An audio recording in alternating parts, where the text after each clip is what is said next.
This is Randy Wakeman. Thanks for stopping by. Today we're going to do a little comparison of 4 different 20 gauge auto loaders.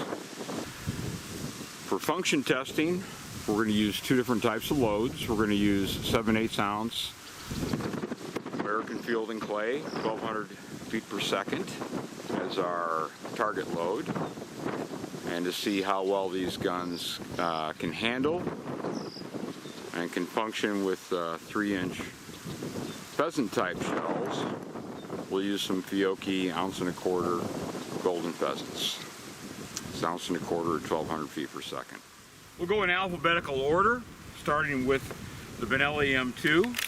This is the lightest gun of the comparison, 6 pounds on the nose, 3-inch chamber, 24-inch barrel.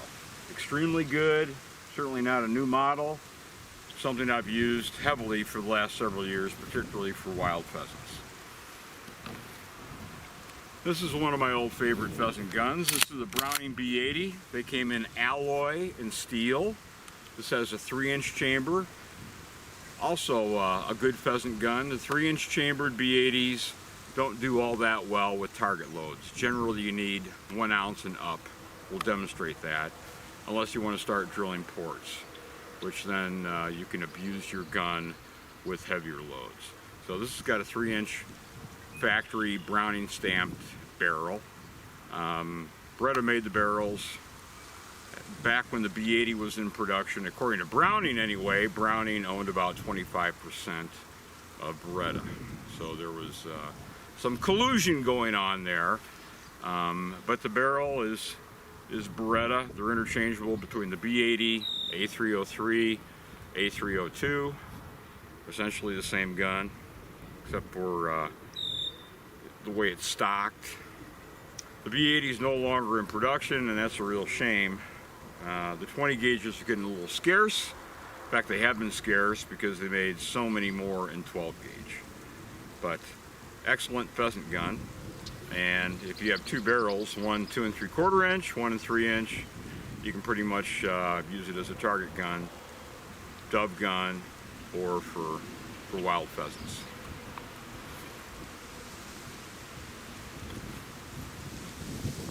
This is the Mossberg SA-20, made by Armsan in Turkey. It's a bargain price gun. Walnut, comes with 5 chokes, very, very nice case, gun stock, and we'll see how it does. But this model has a street price of $480, $490, so very, very nice. And finally, this is the Weatherby Element.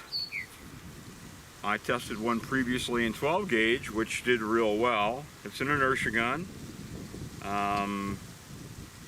I think this model, which they call the Waterfowl Deluxe with the camo, runs roughly $550, $550 to $600, something like that. They also offer the Element in a higher grade of walnut, pretty guns that retail for, I believe, $1,000, but you can find them for maybe $8 and a half, something like that general area. But of course, prices fluctuate, as I'm sure you're aware. Benelli M2 has been around for a while. This model has a ComfortTech stock, adds a little flex. I think it helps quite a bit with heavier loads, not so much with target loads. Decent recoil pad. This has a 24-inch barrel. A couple things about Benellis that a lot of people know is that they are prone to the Benelli click. You can hear the bolt jumping up and down. I personally haven't had much of a problem, but when you're trying to keep up with a hunting dog, chasing wild pheasants, it can be noisy. It comes with a center bead, which I hate. I broke it off, broke off flush. That was nice. The trigger was a little heavy from the factory, but Benelli was nice enough to lighten it. Another problem, or consideration anyway, with Benelli inertia guns is that they tend to be hard to load. The shell stop is a little stiff. Now this was very, very difficult when I got it. It went back to Benelli. Apparently they use a hammer to flatten out the shell stop, and it's vastly improved. Still not quite as easy loading as some, but with a little fiddling, whether it's a Benelli, Franke, etc., particularly in 20 gauge, not so much in 12, but in 20 gauge, the shell stop tends to be excessively stiff, but that can be rectified. So let's see how it functions with 7/8 ounce Remington 1200 foot per second target loads.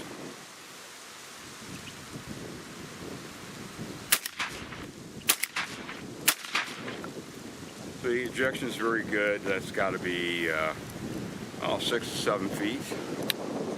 So no problem whatsoever. Of course, this gun has been used quite a bit. As far as lubrication, as long as you keep the rails with the film break-free CLP or the newer Remington stuff, you're good to go.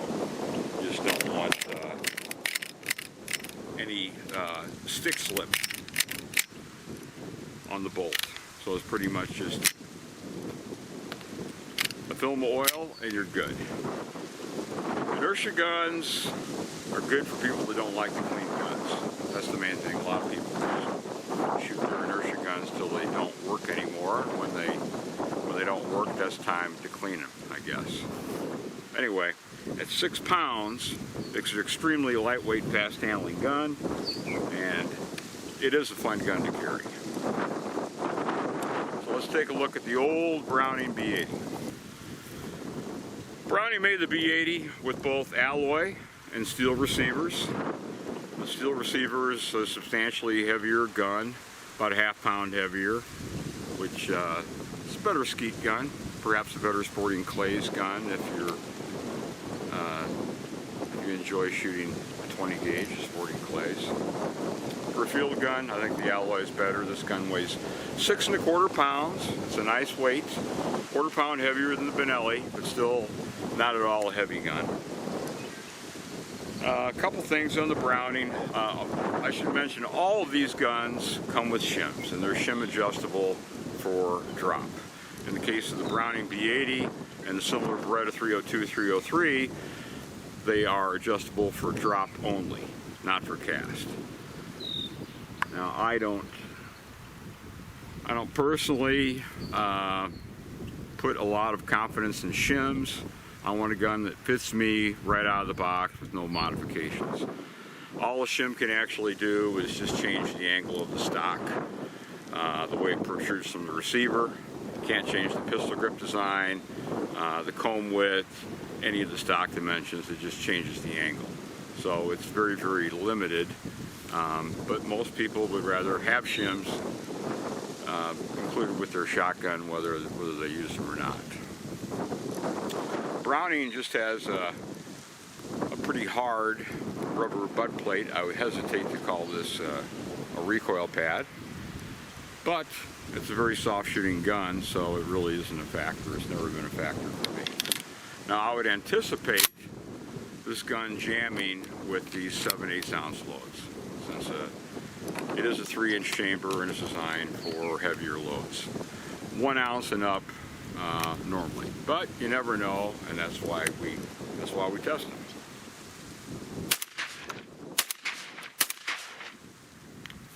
Well, surprisingly, it ejected 2 out of 3. Well, that's not good enough, but it is a clean gun. It's got break-free on it as well.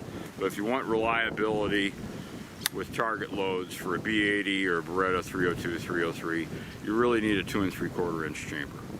But that's not its purpose, because if I'm using this for doves, I am using 1 ounce loads, and if I'm chasing pheasants, it's 1 1/4 ounce, maybe 1 5/16 ounce.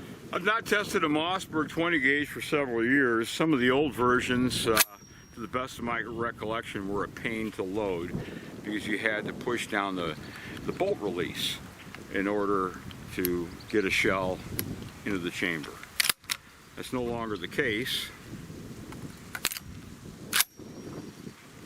And as far as loading, loads very, very easy. Certainly easier than the Benelli. Nice smooth loading gun. One thing you notice with the B80, you have an alloy trigger guard, everything else is gone with plastic. It's a plastic world here in 2017, so let's see how the Mossberg does with 7/8 ounce, 1200 foot per second target loads.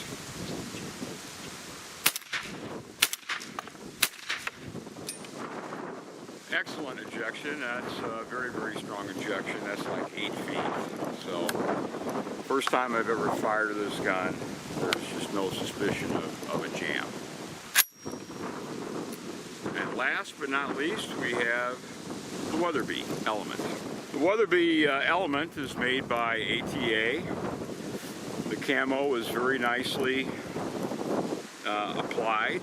I like what Weatherby's done with the stock. They call the little textured rubber inserts, both at the bore end and the pistol grip tonight. It's got a nice feel to it. It's a bit heavier gun. It is heavy for a 20 gauge by a bit. It weighs 6.5 pounds, where we've got 6 1/4 for the Mossberg, for the B80, and 6 pounds for the Benelli. So it's an inertia gun. It's on the heavy side. It is easy loading. I'll give you that. Very easy loading. That's a good thing. Let's see how it works.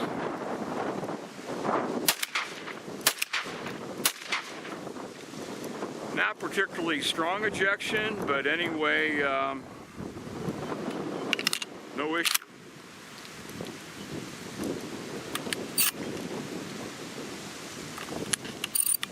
And this gun's not been broken in at all, so I'll be happy with that. That's more like a 4-foot ejection. It's a brand new gun, however, and inertia guns, well, all guns tend to loosen up a little bit with time. I don't like the idea of breaking in guns because it's a waste of time, it's a waste of ammo, it's a waste of everything. So high quality, modern shotguns really shouldn't need much in the way of break-in, but this is pretty good.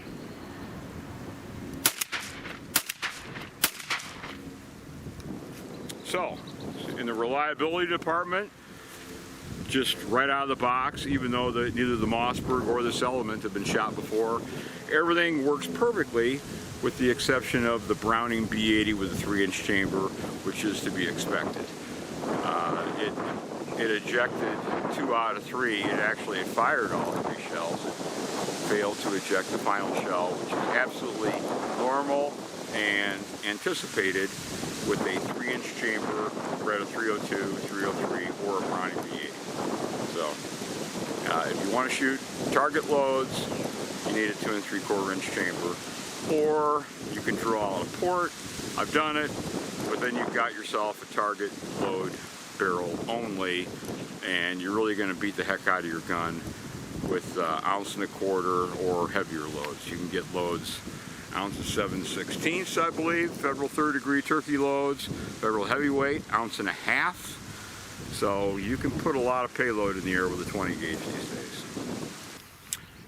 So we'll bump things up a little bit with Fiocchi 1 1/4 golden pheasant loads, 3-inch unfolded length shells, and see if these guns are reliable and or abusive to shoot. First up is the Benelli M2 Comfort Tech.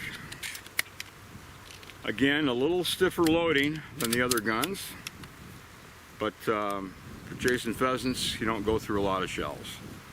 We'll see how it does.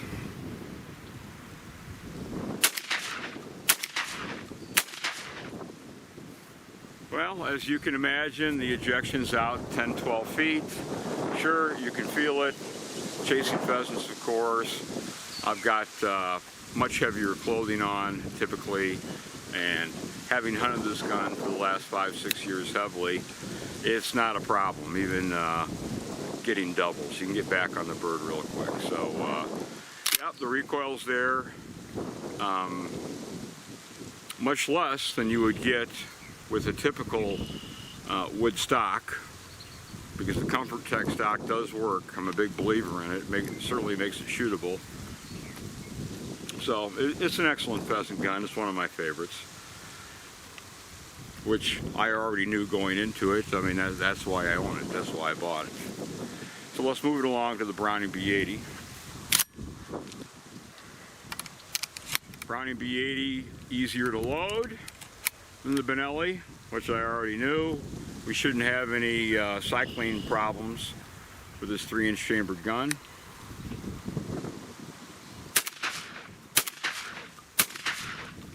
No problem whatsoever. Recoil, very, very close, but slightly less with this gun compared to the Benelli M2, even though there's no recoil pad here at all, just a hard rubber butt plate. So, I said very, very close. The ComfortTech stock does work.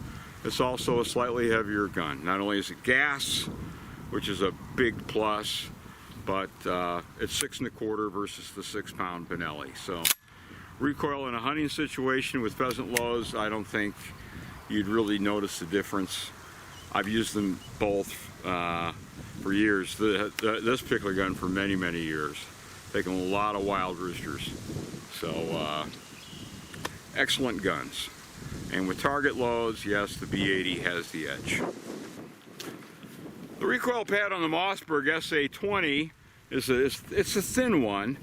It reminds me of a Packmeyer SC100 Sporting Clays pad because it is soft. It's a soft durometer in the center, but it also has a hard heel insert, which is great because you're not going to snag when mounting your gun when the pheasant gets up and you're not ready. So we'll see how the recoil is. Again, easy to load.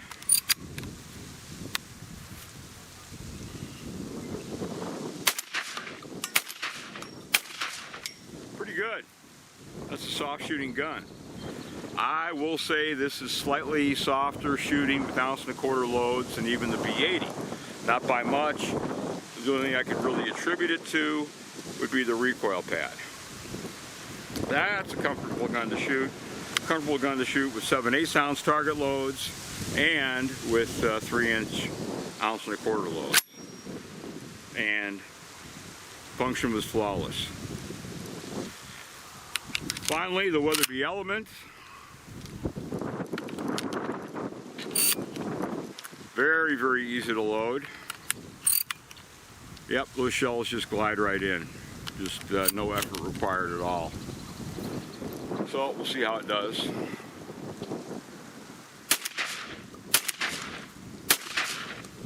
Not bad. Not bad. A little harsher shooting than the Mossberg. Even though there's nothing going on here, just a strange curved pad. It's a little thicker. Nice job.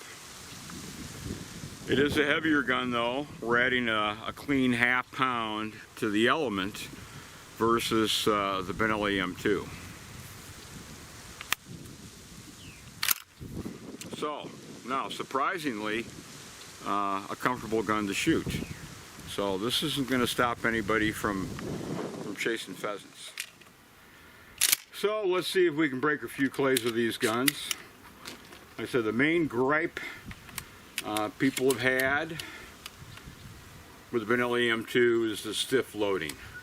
From the factory, Benellis, Franchi's, all the Beretta family inertia guns, with the exception of the Ethos. But the old style, Montefeltro, certainly M2s and Franchi affinities, they are stiff loading. They can give you a sore thumb. So for high volume shooting, for clays, even on the dove field, you're probably not going to like it all that much. But they can be improved. This one has. So it depends on your volume of shooting.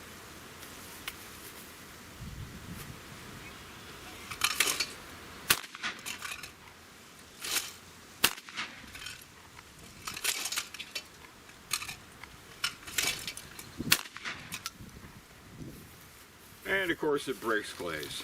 So, fun gun. The grand appeal of this gun is very, very low maintenance. And the Comfort Tech stock really does work, particularly with heavier loads, higher intensity loads, 1.25 ounces or up, and the 6-pound weight, which is just it's a great weight for a field gun. So when that rooster gets up when you least expect it, you'll be glad you're carrying this. Other than that, yeah, they're a little on the pricey side. Benelli's known for that. The main stopper for some people is going to be the loading. But for hunting wild pheasants, I've never found it to be an issue. I've used it on doves too, but Illinois dove hunting is not like Argentina, so I think the limit is I don't know, 13 doves, so we're not talking about 1,000 doves at all.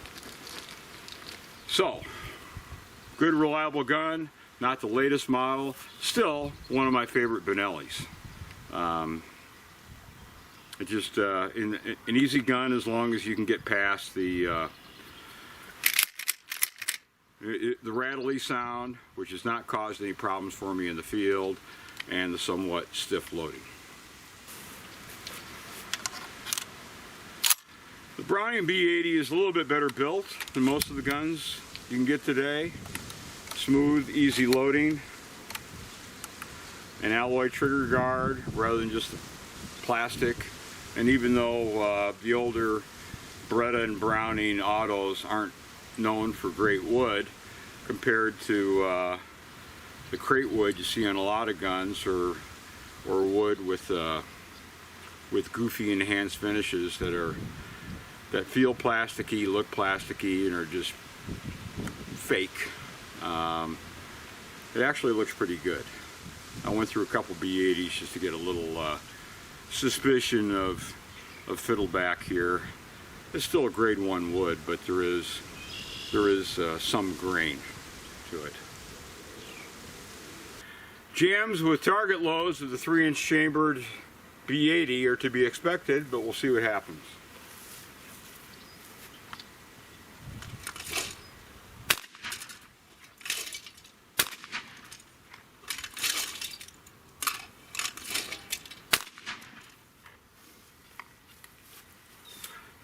No jams, but just like before, a failure to hold the breech bolt open with the last shot.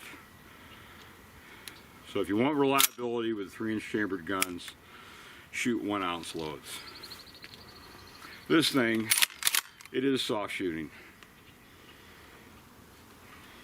Most of these guns are, but you can really tell the difference going from an inertia gun to this. Few shots doesn't matter, but after a case of shells, it does matter. Sooner or later, it's going to matter. Now for the Mossberg SA-20. Of the recent 20 gauges that I've tested, I'll tell you what, I am incredibly impressed with this gun. It's, in my estimation right now, the best 20 gauge you can get, the best 20 gauge autoloader you can get for under $500. Really, really nice. It's straight grain walnut, but it is real walnut. You've got not highly polished blue, but there is certainly a level of polish there. It's a good looking gun.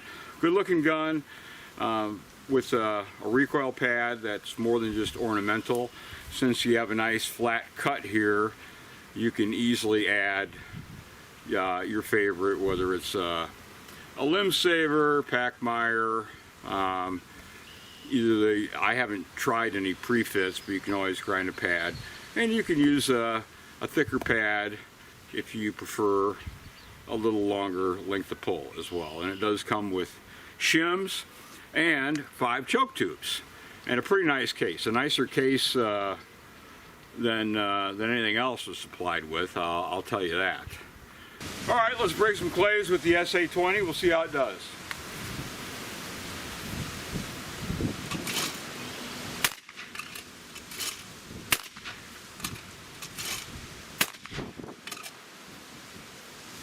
This is one sweet gun. The recoil is almost non-existent. softest shooting gun of the bunch. I'm confident in saying that right now. Second would be the B80. Very, very soft shooting, 6 1/4 pounds. There is a negative to this gun. Nothing's perfect, and that would be it needs a trigger job. Well, the gun's empty, of course. Let me take the safety off, and we'll hang it by the trigger. No click. I realize there's wind here, but if I jiggle it up and down, you should hear the click. There we go. So it's a 6 1/4 pound gun, but it's about a 7 1/4, 7 1/2 pound trigger. It's easily a 7 pound trigger, which is just too heavy.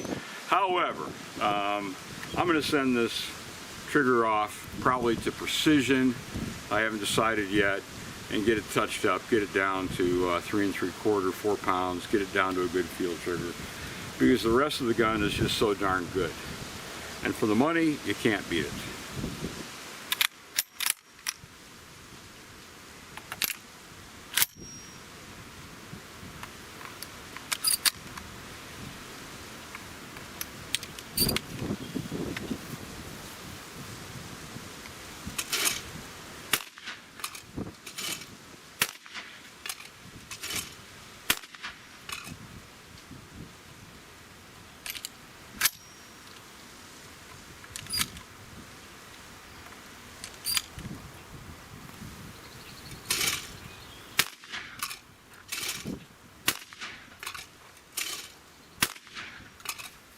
Mossberg's got a real winner here. This is just an outstanding gun. It's an outstanding value for $480, $490. Walnut, soft shooting, no problem with 7/8 ounce target loads. The only thing we've got as a negative is a trigger job, and that can be fixed. I'm going to fix this. But opening day of pheasant season this year in Illinois, well, something really wild changes. This is what I'm going to be carrying. Best sub $500 auto loader on the market that I've ever tested in 20 gauge, so there's just no question about it. If this gun said Browning or Benelli on the side, it'd be a $1,200 gun. But really, really nice. I'm impressed. And it's also easier to load than the Weatherby that has a little wacky shell release there. I'm referring to the shell elevator release on the Weatherby SA-08. The Weatherby SA-08, good guns in 12 or 20. Those are made by ATA. Their 28 gauge is made by the same manufacturer as the Mossberg SA-20, which is Armsign. So I'm tempted to say that Armsign has really stepped up their game. That's that outside of the trigger, very good. Even, you'll notice that the bolt is nice and snappy. A lot of these guns have sluggish bolts. Not the case here. So, excellent. I'm impressed. I like the Weatherby Element 20 gauge as well. It does have a couple things that I don't like. It also has a heavy trigger. It also has a dinky little safety. I mean, this is really a horribly dinky little triangular safety that there's just no reason for it to be this small. It's also a little stiff. But the safety size, I think, really could be enlarged, and that would make a lot of people happy. It also has a heavy trigger. This is a 6 1/2 pound gun.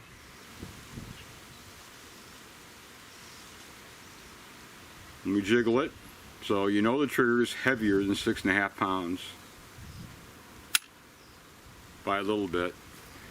So both the Mossberg and the Weatherby have excessively heavy triggers.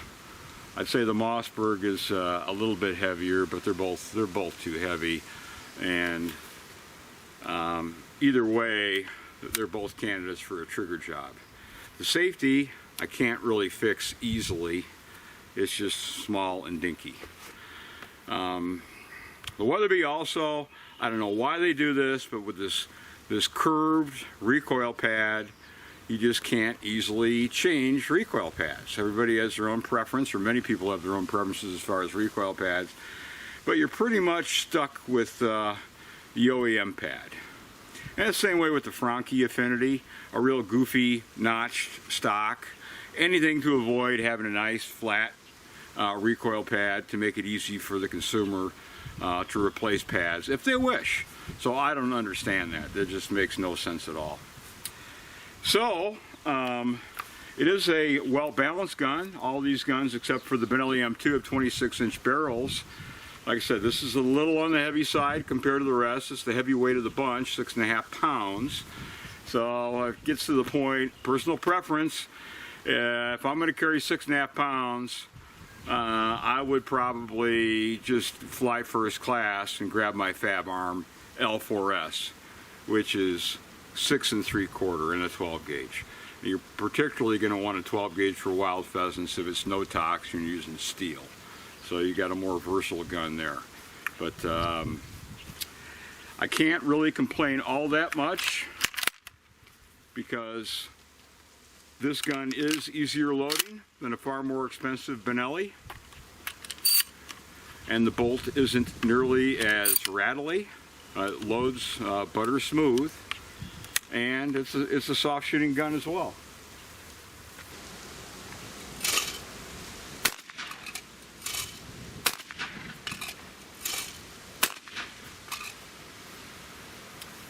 So it's a nice gun. If you want an inertia gun and you don't want to spend Benelli dollars, this is a good choice. You're looking at a trigger job, and you have to make sure that you can tolerate the factory safety, and you can also tolerate the factory recoil pad. But other than that, it is a good looking gun, and as I mentioned before, I like the balance. The balance is very, very nice.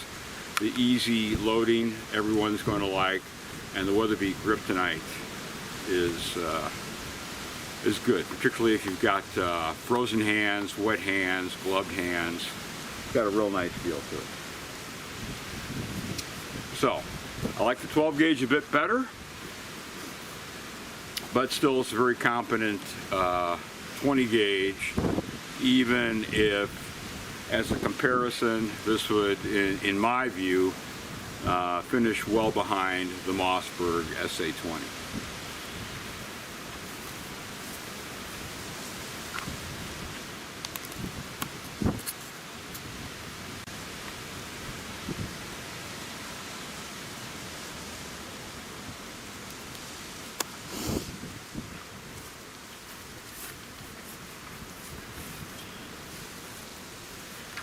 I don't think it's ever a mistake to go with a shotgun that fits you the best and narrow it down from there, which is obviously personal because we're not we don't have the same length necks, same shoulder pockets, so there's a lot going on there. But I'll tell you what, people are looking for winners, and as far as I'm concerned, this is the big winner. This is really, really a fabulous job by Mossberg, particularly for the money. $480 for a walnut and blued gun with a decent recoil pad, incredibly soft shooting. All it needs is a trigger job and you're set.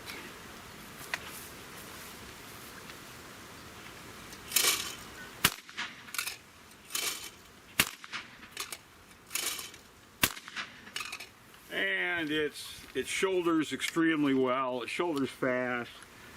It moves very, very quickly. So for pass shooting doves, jump shooting doves, or certainly chasing wild pheasants, I don't think you can do much better than this. You can't do any better than this for the money. So congratulations to Mossberg, because Mossberg is the big winner as far as I'm concerned in this roundup. Thanks for stopping by.